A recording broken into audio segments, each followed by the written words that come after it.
Muito bem, meus queridos. Na verdade, nós temos um hino também, no Hinos e Cânticos, que diz assim: esse nome é arma em qualquer perigo. Ele é o nome, está acima de todo nome. E diante desse nome, fogem as enfermidades, fogem os demônios. Diante desse nome, as tempestades também se acalmam. Nós temos muitos ensinamentos na Sagrada Escritura a respeito desse nome precioso. Este é o nome que está acima de todo nome. E, portanto, se este nome não for suficiente para atrair o coração humano, então, realmente, este coração está muito empedernido e não quer recebê-lo. Não que esse nome não tenha poder para destruir esses corações, essas pedras, essa dureza de coração. Esse nome é precioso, ele pode sim destruir a dureza de qualquer coração. Porém, é uma livre escolha que a pessoa pode fazer, dar ouvidos ou não dar ouvidos. Deus não obriga ninguém a aceitar esse nome. Mas saiba, meu querido, se agora nesse tempo de graça você o recusar, rejeitar, então tu terás que mesmo dobrar os teus joelhos para a sua glória lá na eternidade. Por isso, meus prezados, é que nós falamos desse nome e advertimos a todo homem, e a toda mulher, e a todo jovem, e a todo menino que já discerne entre o bem e o mal, que já sabe que é um pecador. Nós advertimos que aproveite a oportunidade que Deus dá a todos por meio desse nome, o nome precioso, o nome de Jesus. E esse nome é realmente muito odiado por muitas pessoas. Nós temos aqui em nossa frente uma passagem bíblica que se encontra em Atos dos Apóstolos, capítulo 4, onde que se reuniram pessoas das mais nobres de Israel para se discutir com Pedro e João por causa da cura de um homem que esse nome efetuou. E eles não queriam que falasse mais nesse nome. Por isso que os apóstolos tiveram e foram mortos por causa do testemunho que eles deram a respeito desse nome. Esse nome é nome digno de toda a atenção e reverência e aceitação. É diante desse nome que todos hão de se dobrar. Vamos ler aqui uma passagem que está em capítulo 4, então, de Atos dos Apóstolos, começando no versículo 5. No dia seguinte, reuniram-se em Jerusalém as autoridades e os anciãos e os escribas, com o sumo sacerdote Anás, Caifás, João Alexandre e todos os que eram da linhagem do sumo sacerdote. E pondo-os perante eles, os arguíram: com que poder ou em nome de quem fizestes isto? Então Pedro, cheio do Espírito Santo, lhes disse: autoridades do povo e anciãos, visto que hoje somos interrogados a propósito do benefício feito a um homem enfermo e do modo por que foi curado, tomai conhecimento, vós todos e todo o povo de Israel, de que em nome de Jesus Cristo, o Nazareno, a quem vós crucificastes, e a quem Deus ressuscitou dentre os mortos, sim, em seu nome é que este está curado perante vós. Este Jesus é pedra rejeitada por vós, os construtores, a qual se tornou a pedra angular. E não há salvação em nenhum outro nome, porque abaixo do céu não existe nenhum outro nome dado entre os homens pelo qual importa que sejamos salvos. Pedro foi claro, não deixou dúvidas. Vocês crucificaram a Cristo, a Jesus. Vocês crucificaram a Jesus. Mas agora vocês estão preocupados com a cura realizada a um homem que estava aí doente, enfermo, todos esses anos? Por que vocês não fizeram, portanto? Não, eles não tinham poder. O poder estava nesse nome. Nem Pedro e João tinham poder. O poder estava no nome do Senhor Jesus Cristo, que estava atuando por meio dos seus discípulos. Muito bem, vamos orar.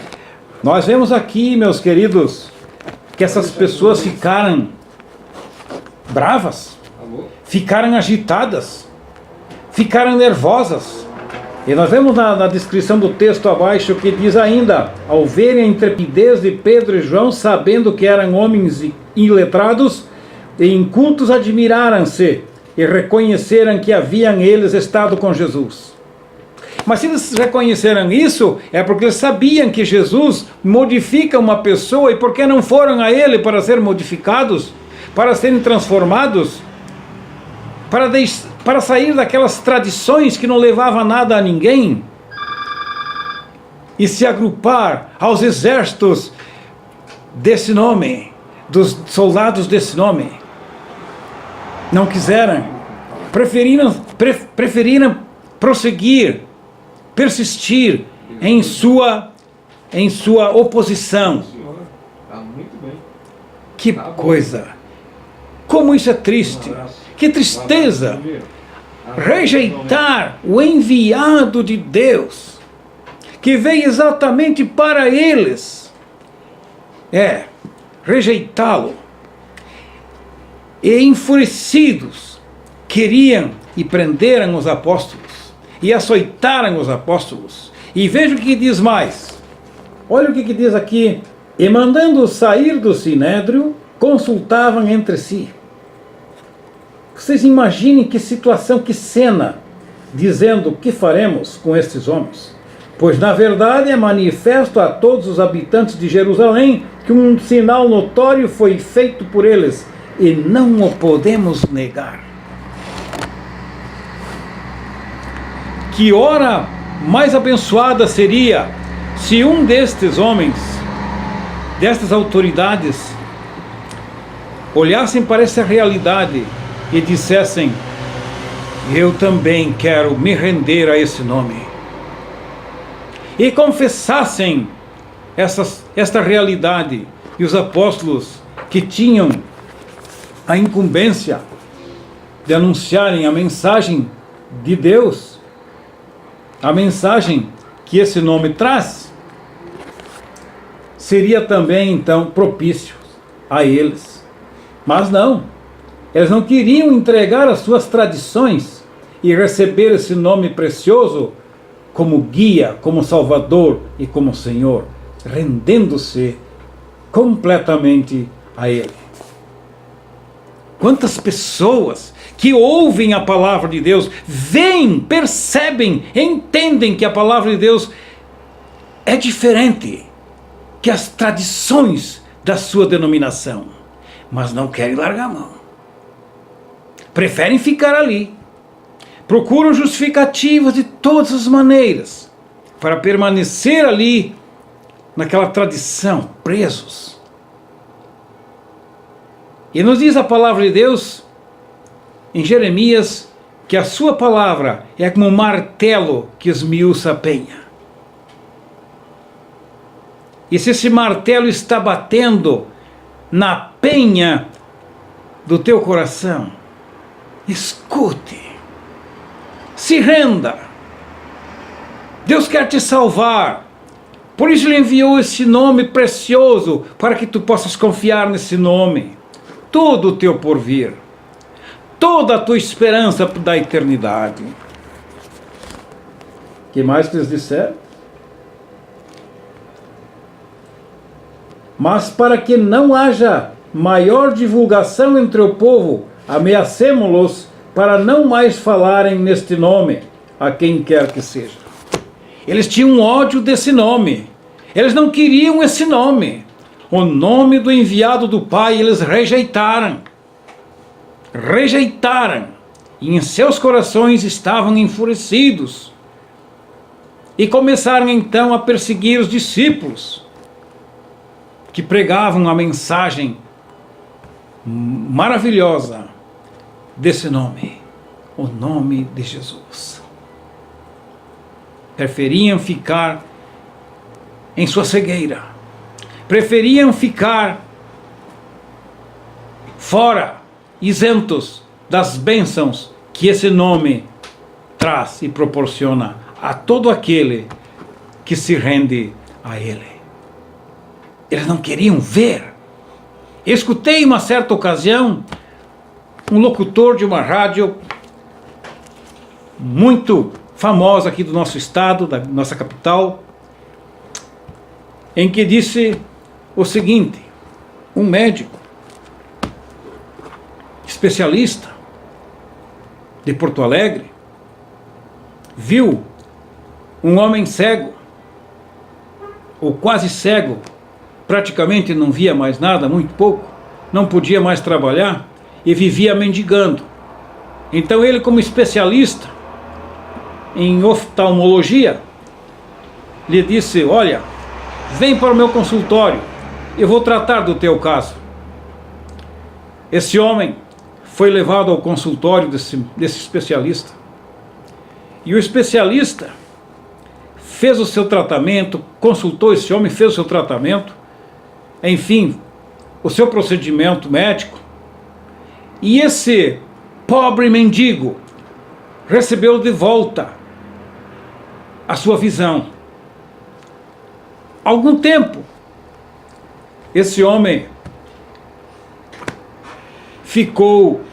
procurou trabalhar, teve uma vida normal, mas logo, o médico, ao passar sempre por ali, e todo mundo conhece Porto Alegre, próximo da Santa Casa, existem alguns viadutos. Esse homem começou novamente a frequentar aquele local embaixo do viaduto, pedindo esmola à beira da calçada. Então o médico, passando por ali, perguntou: mas, ei amigo, o que está acontecendo? Ele disse: eu me acostumei com a vida aqui debaixo do viaduto e não quero sair daqui. Vocês viram? O cego mesmo é aquele que não quer ver. É aquele que prefere permanecer na ignorância, na escuridade, do que se render a esse nome precioso. Eu gostaria de contar aqui uma história bíblica que se encontra no capítulo 3 de São João. E eu peço atenção de meus queridos ouvintes, porque isso é muito perigoso e é muito importante. E também, se ouvir essa mensagem e meditar nessa mensagem e aceitar essa mensagem, seguramente vai proporcionar muita felicidade a todos os corações que assim procederem. É o caso de Nicodemos.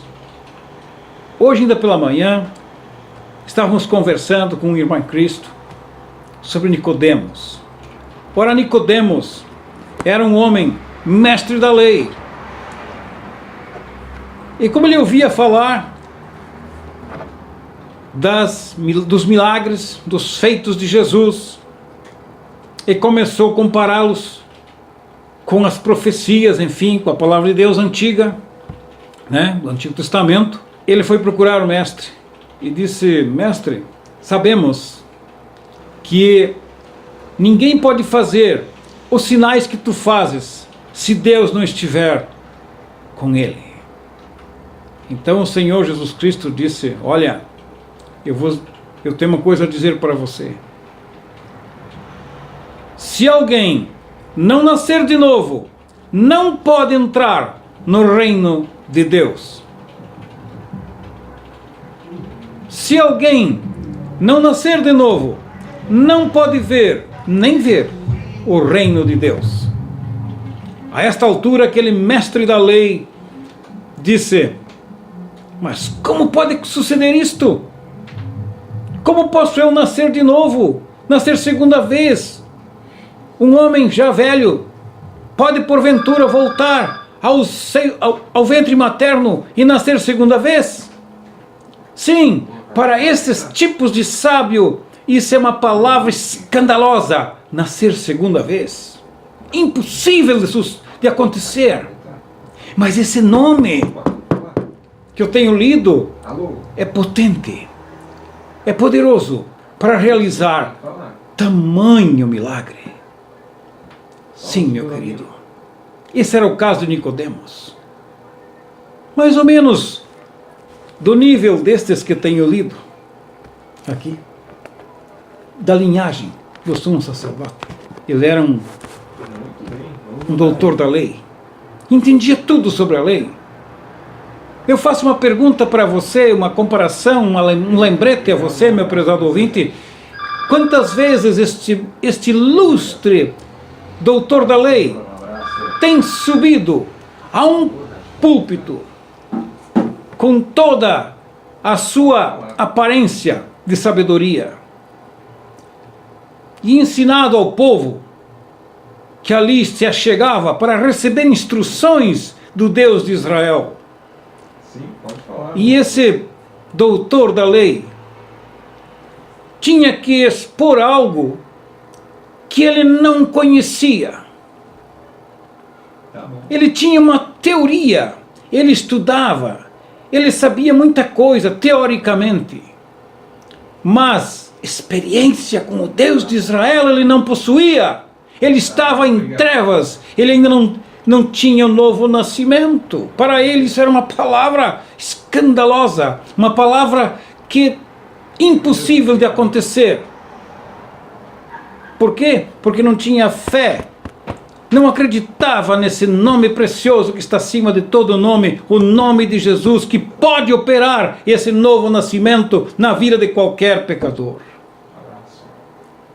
E eu pergunto para você, meu prezado ouvinte, porventura, tu não tens visto algum doutor por aí subindo algum púlpito, querendo dar instruções sobre esse Deus e sobre esse nome, sem conhecê-lo, sem ter primeiro o novo nascimento, ignorando o novo nascimento? Sim, há muitos em nossos dias. Há muitos que não conhecem o novo nascimento, que falam de Deus, mas de uma maneira terrena, uma maneira carnal, com sabedorias próprias. Mas sem a experiência de ter encontrado, de ter sido feitos novas criaturas, sem conhecer, portanto, o novo nascimento. Não passam de uma vã aparência.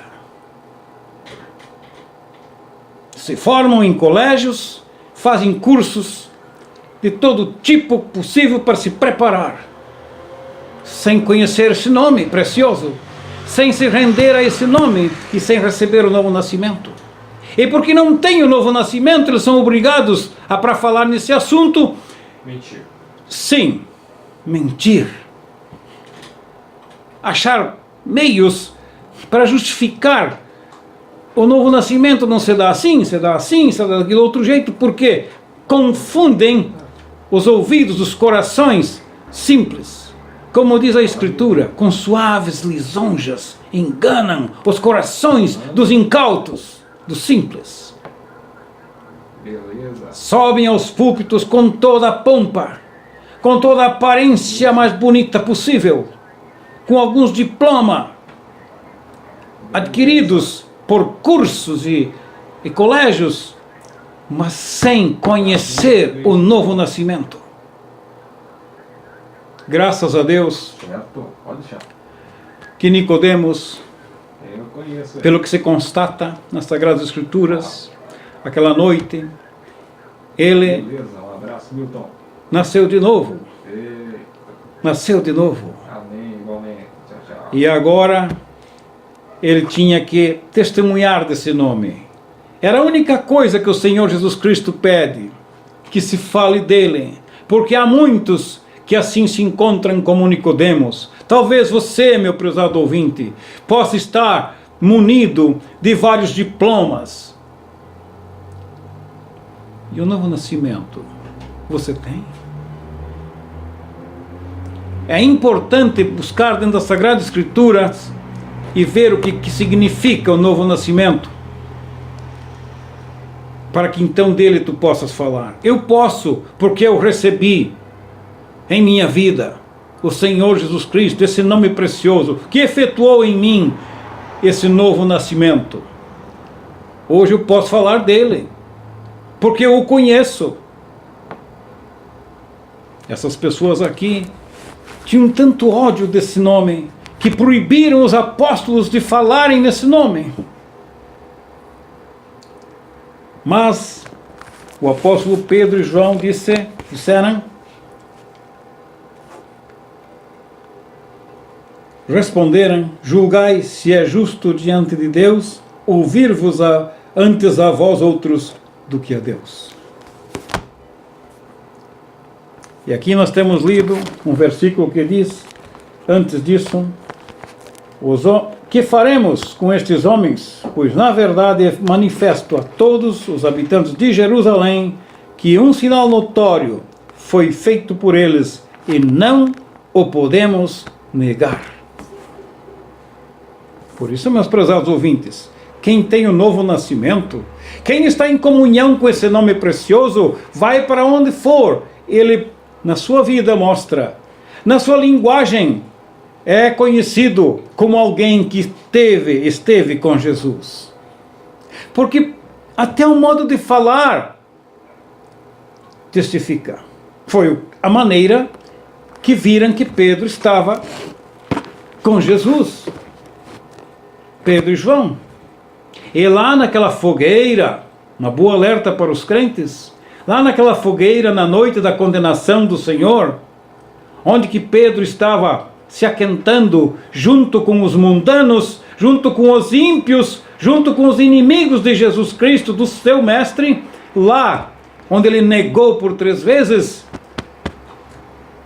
fazendo uso do calorzinho do mundo, fazendo uso do bem-estar passageiro de uma fogueira mundana.